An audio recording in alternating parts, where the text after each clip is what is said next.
Neighbor next to you, could you reach down in your back pocket and turn off your phones? Thank you. Or one phone, we'll make it single.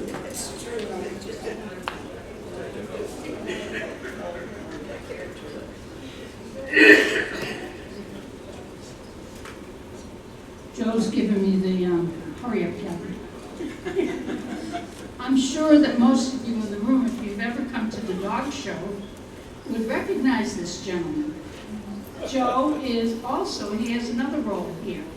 He is the Westminster Dog Show MC. All right. Do you recognize him? Yeah, he's been doing that quite a while, and he's been here quite a long time as well, as I will indicate in my notes.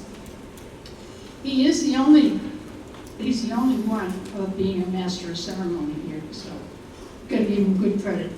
Joe, in his earlier days, he lived, he worked, and he studied at the University of Mexico in Mexico City.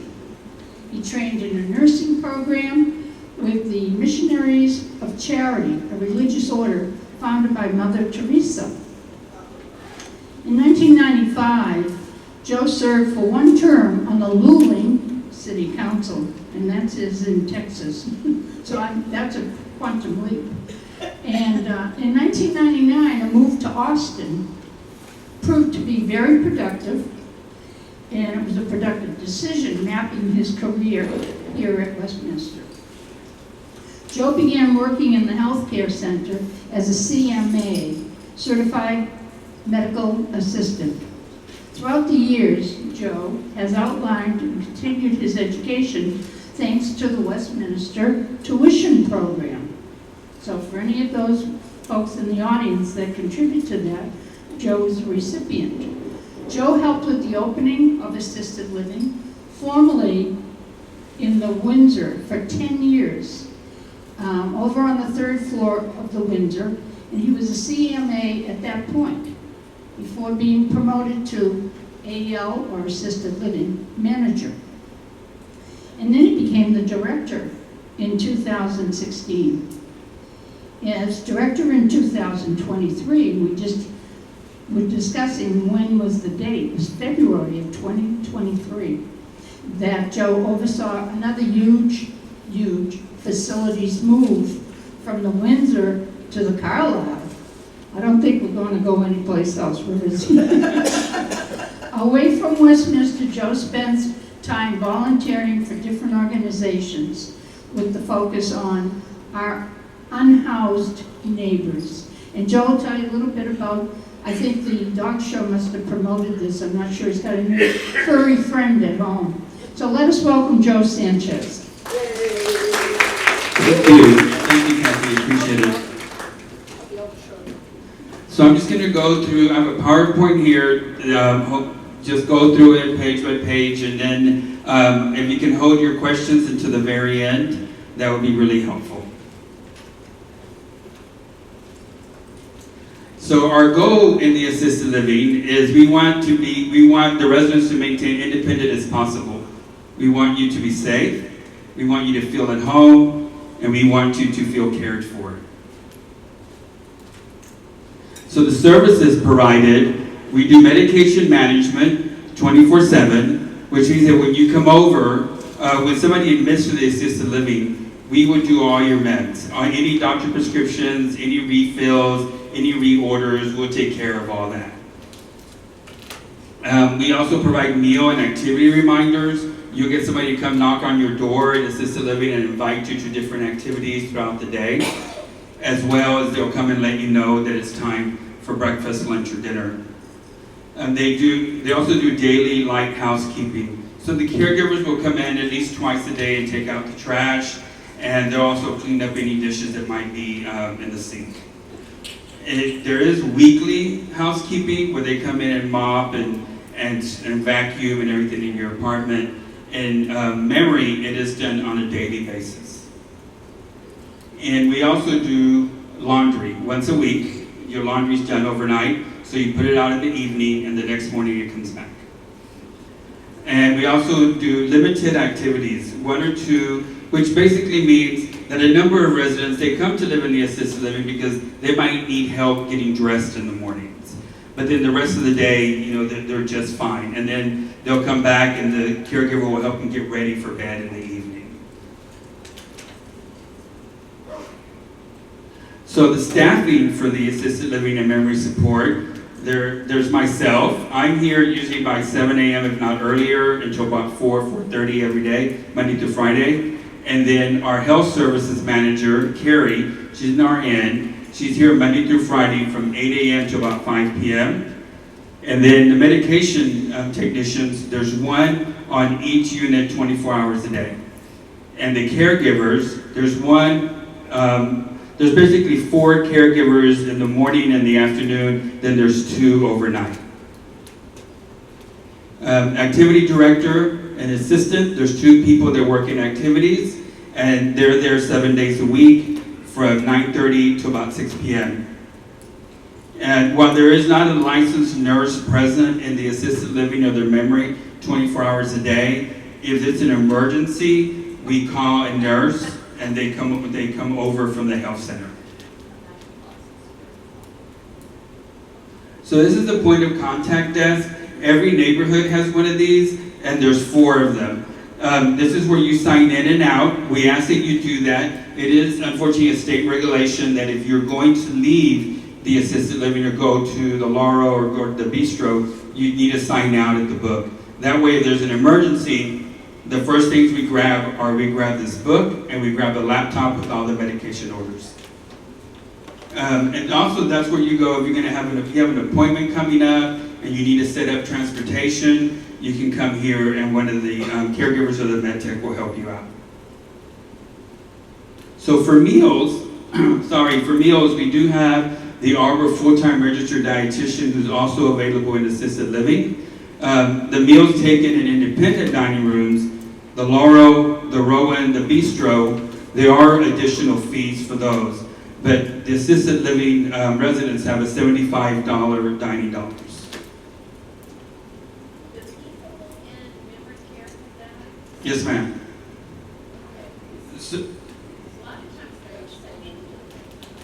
So this is the dining rooms for assisted living and memory. The ones in this one over here these are the assisted living dining room, and this is the memory dining room. There's another picture of the dining room.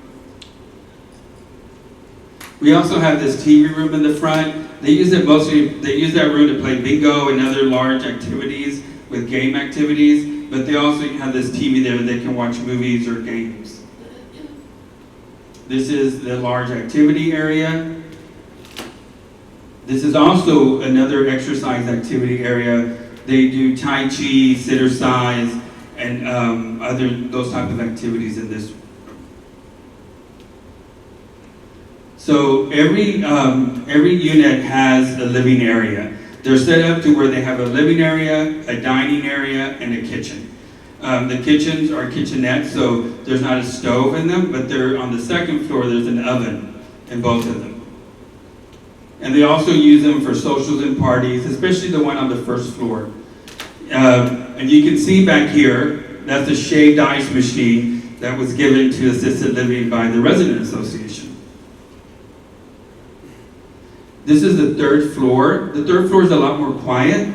There's a library section up there, and residents typically go up there because it is much quiet. You can read. It's not as much noise. These are some of the board game and card tables that are available on different units. This is the Carlisle Courtyard, which also has a playscape.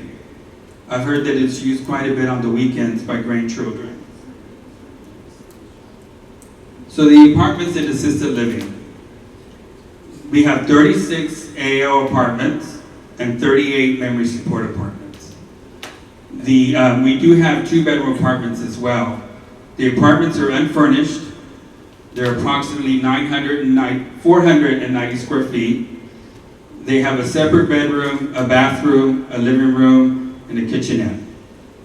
And they also come with walk-in closets. There's a large bathroom. They have walk-in shower.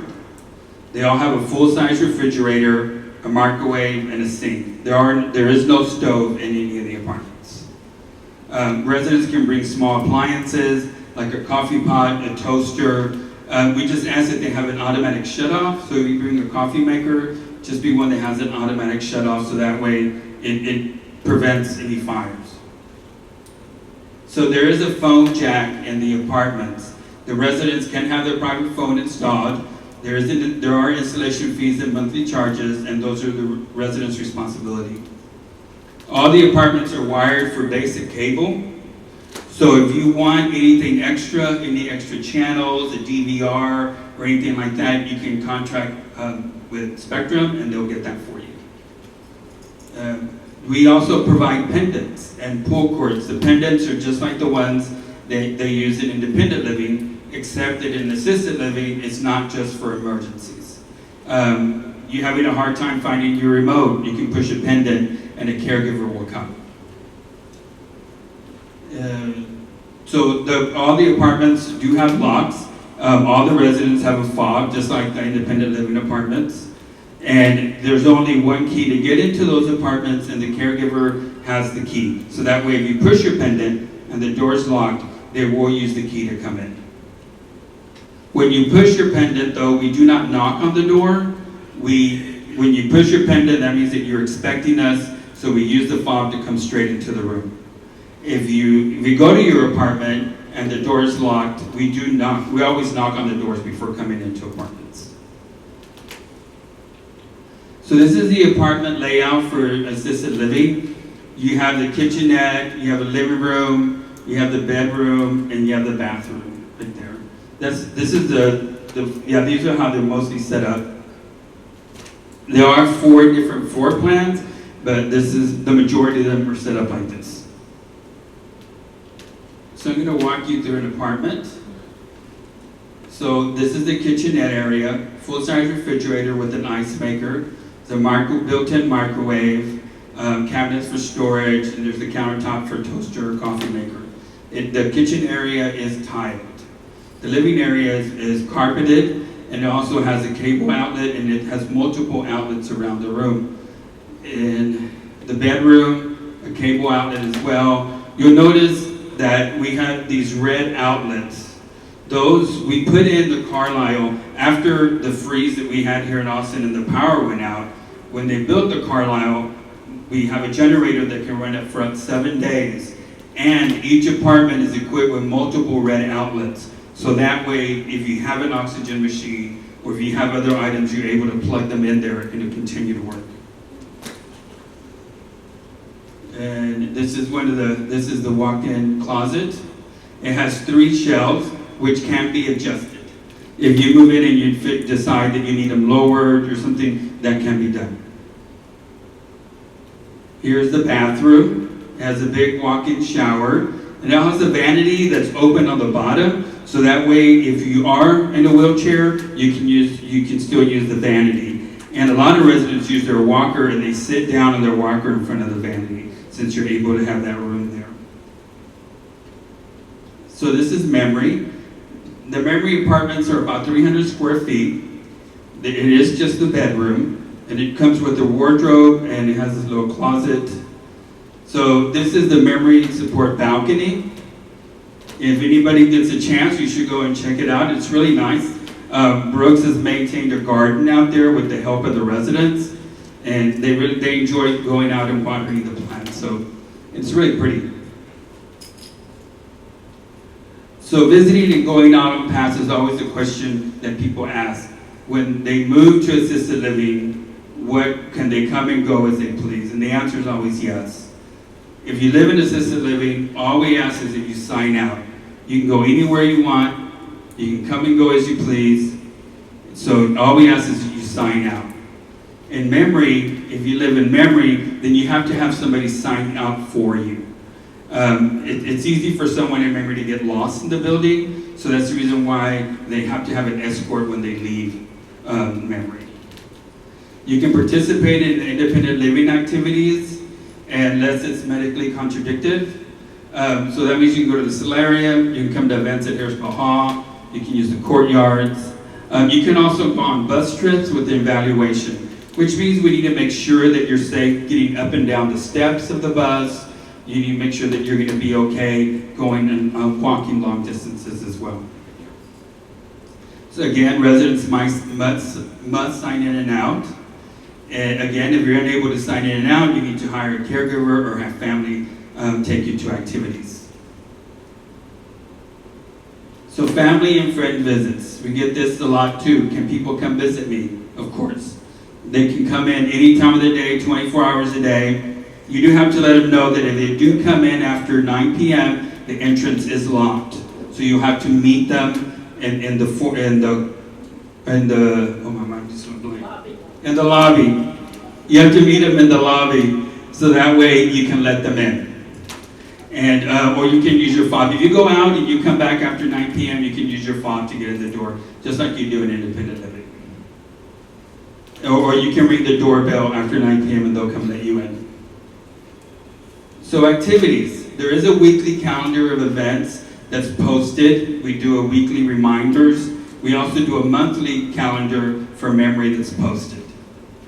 Activities are held on all the floors, 7 days a week. They go between the floors. For memory, one thing that we do here at Westminster in our assisted living is that we encourage our memory residents to come down and participate in the activities with the assisted living.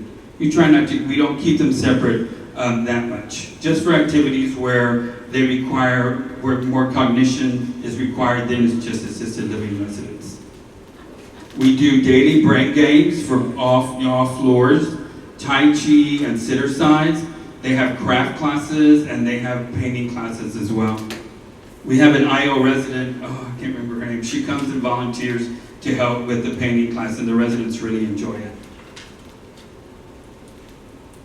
So this is just a highlight of the activities for the day. So every floor has one of these. That way the residents can see what's going on and at what time. These are just some of the activities that we've had. You know, we highly depend on our volunteers to come over and help, and they always seem to come. This is one of the socials that we had out in the courtyard. It's almost time of the year where we can do it again. You know, here in Texas, there's only so many months that you can use the outside for a barbecue. So just our volunteers. So we also have pets that come out. Pets are always welcome. So if you have a pet, you have a dog, and you want to just bring them over to assisted living, just get with Brooks. We always enjoy having the dogs come visit us. And cats. And yeah. And cats. As long as you keep them on the leash. As long as your cat is leash trained, you can bring him over. How many cats? You can have, oh no, as long as all 3 of your cats are on the leash, you can bring them over. Okay. So that's another question. Can you have a pet in assisted living? Yes, you can. You can have a pet. You can have 1 dog or 1 cat or 1 bird. But you can't have all 3. You can only have 1 of those 3 in your apartment. So we will, however, not be able to help you maintain the care of the pet. You have to be able to do that on your own, or you have to have somebody come in and help you. Right now, in assisted living, we have 5 cats in different residence apartments, and we have 1 dog, Trixie. Everybody loves Trixie. Yeah, so these are this is the Brooks doing sitter sides. One of the favorites, here we go. Okay, so now we're gonna get into the contract fee questions. Life care contract will cover assisted living apartment or memory support if your residency agreement includes assisted living. Basically, if you came to Westminster before 2009, assisted living is not in your contract. But I think now I don't deal with that much anymore because everybody that's here has been here more than 2009. I think there's only a handful of people left that came before 2009. So assuming no pre-existing conditions exist, you just pay your contract fee. If there is a pre-existing condition, then you do pay the daily rate until that clause has expired.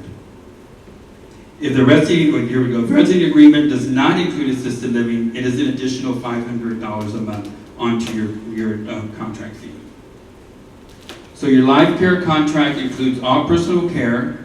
It's bathing, medication management, activities, all that. The only thing that's additional is $450 a month for meals, because we do provide 3 meals a day, breakfast, lunch, and dinner. We also provide snacks. So there's always chips and nuts and crackers and pudding, jello, ice cream, all those kinds of things are always available as well. Additional fees also for medical supplies, like if you have a wound and it needs to be treated, there's an additional fee for those items.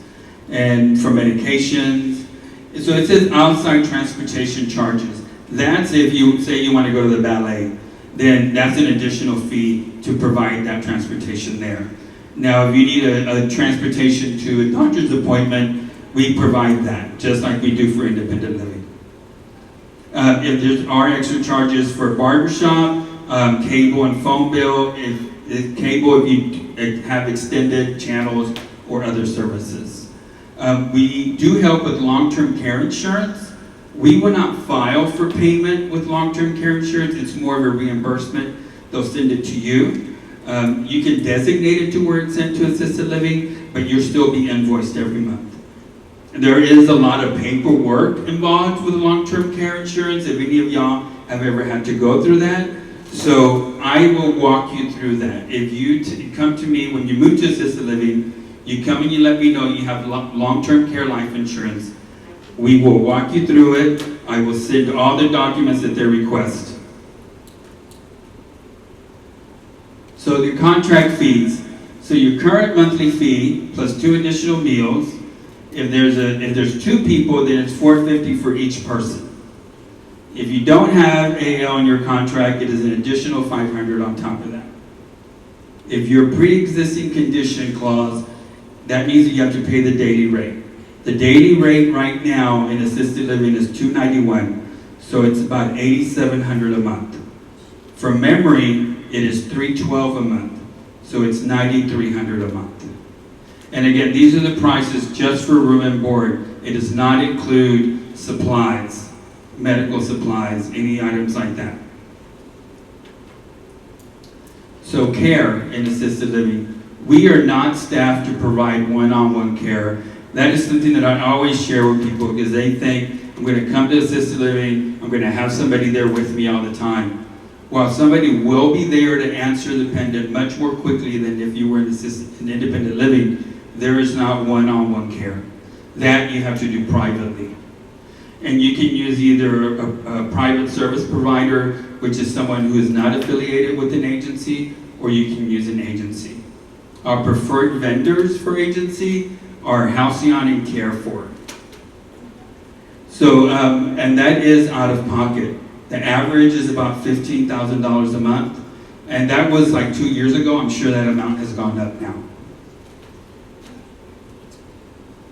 So if there's interest, if you decide that you want to move to assisted living, the first thing you do is you let Robin know. You let Robin know, and Robert will add your name to our interest list. The way it works, once an apartment becomes available, we look at that interest list, and we look and see how much assistance and who can most benefit from being in assisted living. Because we have run into issues before where someone is like, I want to move to assisted living, but they don't qualify because they're too independent. You know, they don't need assistance with dressing. They don't need assistance with medication management. You know, so you have to qualify as well as be able to be independent enough to be in assisted living. It works both ways. So once we decide that we're going to offer you the apartment, we discuss it with you and your family to see if you want to proceed. If you do want to proceed, then I will come and visit with you in your apartment. We'll go over basic things. I need to watch you get in and out of bed, put your shoes off and on, just simple things to make sure that you be safe in the apartment. I ask you a bunch of questions. I'm just trying to get to know you better so that we can provide the care that you need and we can be prepared. So if you pass the assessment, you have 3 days to decide Yes or no? If you say yes, then you have 2 weeks to move in. We had to put this in place because in the beginning, we were running into issues where it would take a week to 2 weeks for them to decide, and then they would say no. And we lost that time frame between being able to ask somebody else if they would be interested in the apartment. So that's the reason we put that in. If you say no, that you're not ready to move to assisted living, then you will stay on the interest list.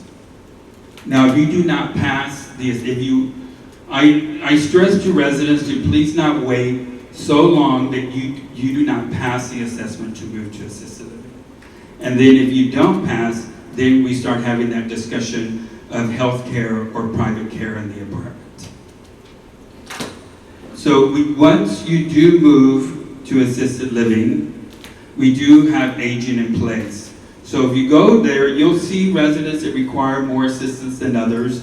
You know, they just, because they're going to be aging in place, they're going to stay there with us for as long as possible. And big question we get is, when do I have to move out of my independent living apartment? That will start on the day after you move to assisted living. And then you'll have 30 days to close out your independent living apartment. So to move into AL, so we do not help move whole apartments. We advise that you hire somebody to do it. And our preferred provider is arranging it all. They do a turnkey service. They do a wonderful job if anyone's used them before. And the day after moving to AL, that's when your 30 days to vacate your independent apartment starts. And again, this only applies if your husband and wife and both of you are moving to assisted living, then that's when you have to close out the apartment. But we do have a number of residents who have moved over with us who still have their husband or their wives in independent living. And there's me. Okay. So one thing I would like to add on, if one resident stays in independent living and the second resident moves to assisted living or memory care, it's the second person fees that follows that person. Okay, I've got questions? some questions. Now, I'm old, so give me a chance to get to me. Oh, right in the back, okay. We'll start in the back and work our way up. How's that, Kathy? That sounds fine. You can get your steps in. Careful. Well, I wanted to ask about the apartments on the third floor. Are Yes, ma'am. those all the assisted living apartments? I noticed one looks occupied. No, ma'am. So from the double doors to the north, that is assisted living. From the double doors to the south, where the elevators and the independent living are, that's all independent living apartments. Okay, because I've watched them redo them. Yes, and ma'am. I noticed the small kitchen, they kind of look like. Oh, you're talking about in the Windsor. Yeah. Yeah, those are going to become independent living apartments. Oh, they are. Yes, ma'am. Some of them are already guest apartments. Oh, okay. Okay. Well, they look great. Yes. All right, hold on a second. They're on the furniture.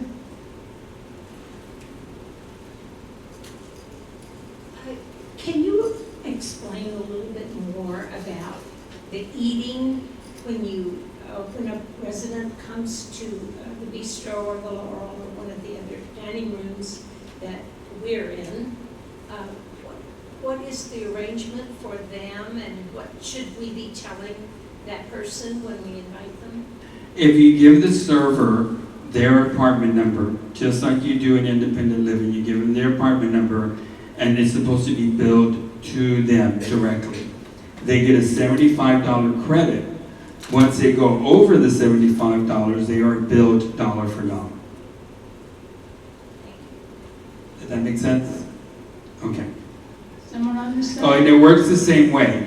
If you, as an independent resident, come to have lunch or dinner with an AO resident in the AO dining room, then you will be billed for that as well. I think it's a $15 guest bill for that.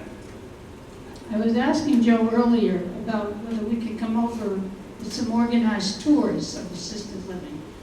And we'll probably start that at the new year. Yeah, I would love to show you around. Okay, so Right now, we do not have any vacant AL apartments, but we have a couple of residents that love to show their apartments, so we'll be able to do that. Why can you not use your dining dollars if you go over to have a meal with someone in assisted living and vice versa? Oh no, you'll be able to use your dining dollars, but the fee to eat in the AL dining room is $15, flat fee, regardless of what you order. But you can use your dining dollars to pay for that. I have another question for you on the transportation. Why do you charge AL for transportation to say the opera when the transport is going anywhere from independent living? Well, you know, yes ma'am, the independent living, when they go to those events, is they take a bus and they have a full event. But if you want to go on a different, like if you want to go to a matinee on Sunday and there isn't a Westminster group that's going, then you have to pay for that transportation yourself. Oh, that makes sense. Thank you. Could you elaborate on the meals? Is it a different menu from what's going on in the rest of the Each dining room, so what happens is every 90 days or so the menu changes. And it's just like it does in the Laurel, just like it does in the Bistro. And a lot of times the menu that's in the Laurel will get switched over with the menu that's in the assisted living. So there's a lot of items that stay on that menu and rotate. We also have a monthly food committee meeting. So if the residents want a specific thing that they want on the menu, they can ask for it at that time. And dietary will work with putting that item on the menu. Because the menu is generated by the assisted living residents. Okay, Donna, hold on a second.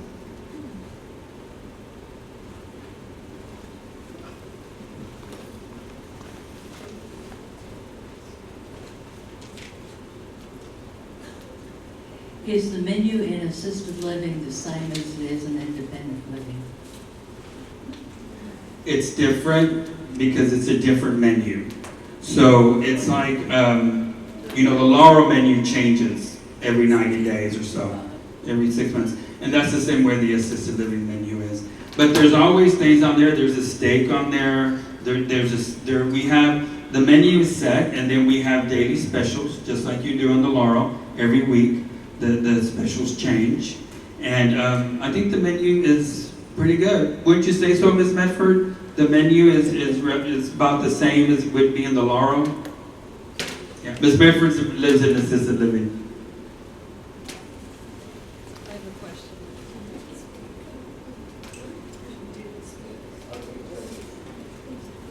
About the daily brain games, is it only for people in the assisted living?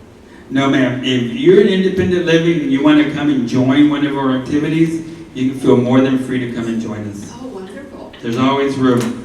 But we might grab you and make you a volunteer, just so you know. No assessment with that, right? No, ma'am. No.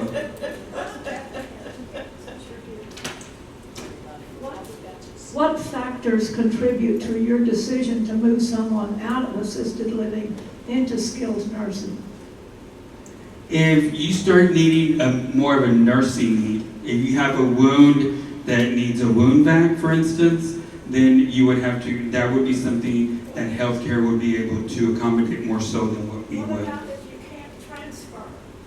If you cannot transfer and you actually need physical assistance to transfer, then that is one condition that will require a health care. But we have residents that hire a private caregiver that can do that.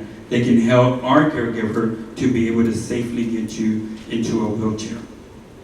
But you also have to be able to get around. So if you're requiring to be able to transfer, you have to be able to self-propel your wheelchair, or you have to be able to walk, to get to the dining room, to get to activities. That is part of assisted living. Any other questions? There's one over here. There's two over here. Let's start right here. Are you together?